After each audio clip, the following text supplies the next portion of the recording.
Hello, আমি তিশা। আজকে আমি রেডি হয়ে বেরিয়ে পড়লাম আমার দিদির কাছে যাওয়ার জন্য। এটা 24শে ডিসেম্বরের ভিডিও। 25 তারিখ ছিল আমার ভাইয়ার জন্মদিন, সেই উপলক্ষে ওখানে যাওয়া। জানি ভিডিওটা অনেক লেটে পোস্ট হচ্ছে, এর মাঝে কিছুদিন আমি একদমই টাইম পাইনি ভিডিওগুলো এডিট করার, পোস্ট করার। এই কিছুদিনে অনেক ভিডিও জমে আছে, পরপর তোমাদের সঙ্গে সব কিছু শেয়ার করব। ভাইয়ার যেহেতু বার্থডে, তাই ও এখানে ভাইয়ার জন্য পায়েস বানাচ্ছিল আর ভীষণই টেস্টি হয়েছিল। কারো যদি রেসিপি জানার ইচ্ছে থাকে ঝটপট কমেন্ট বক্সে বলে যাও। তারপর আমরা দুজন রেডি হয়ে বেরিয়েছিলাম বার্থডে কেক নেওয়ার জন্য, আর আমার কিছু শপিং করার ছিল। পরদিন যেহেতু ক্রিসমাস ছিল, কেকটা দেখতে পাচ্ছ, কেক নিয়ে বেরিয়ে আমরা চলে গেলাম ফুচকা খেতে, আর এখানকার ফুচকা আমার ফেভারিট। তো তারপর আমরা দুজন হেলতে দুলতে চলে এসেছি শপিংয়ে। আর গার্লস প্রবলেম, একটা জিনিস কিনতে আসে কিনে ফেলে অনেক জিনিস।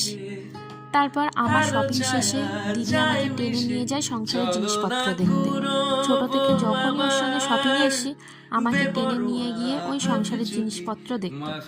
আমার তখন ভীষণ ইরিটেটিং আর বোরিং লাগতো, কিন্তু আমি যখন আস্তে আস্তে বড় হচ্ছি, ব্যাপারটা কিন্তু আমারও বেশ ভালো লাগছে। চলো তাহলে শেষ আজকের ভিডিওটা এই পর্যন্ত, দেখা হচ্ছে নেক্সট ভিডিওতে। টাটা।